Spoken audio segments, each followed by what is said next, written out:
¿Ya supiste que Sam no ha regresado desde ayer? Me preocupa ese muchacho. ¡Él está enamorado! No debería escaparse con sus obligaciones. Mira qué bonito haciendo pan con harina vieja. ¡Será nuestro secreto! Por si los clientes me mandan a la mierda.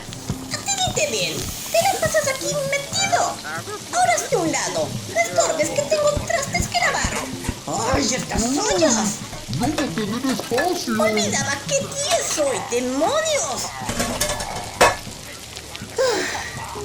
Esto no le gustará a Gray. ¿Qué? ¿Vas a salir temprano? ¿Pero por qué, Lidiana? Te necesito este día. Hay muchos clientes. Lo siento. Es un asunto familiar. Te prometo que doblaré turno el siguiente día. Bien. Sam se fue a noviar afuera. Tú te largas. ¿Y ahora qué voy a hacer? ¡Eso tiene solución, Grail! ¡Señores! ¡La barra es libre!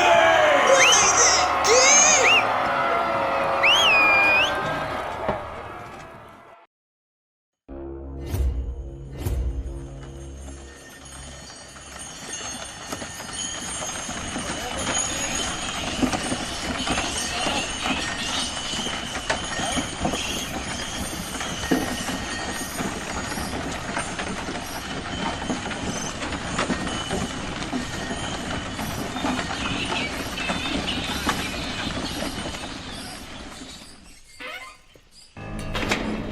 Buenas noches. He venido a hablar con mi marido.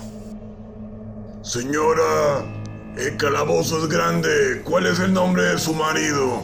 Sí, Saúl. Saúl Escarchado. Oye, perro. Oye, perro.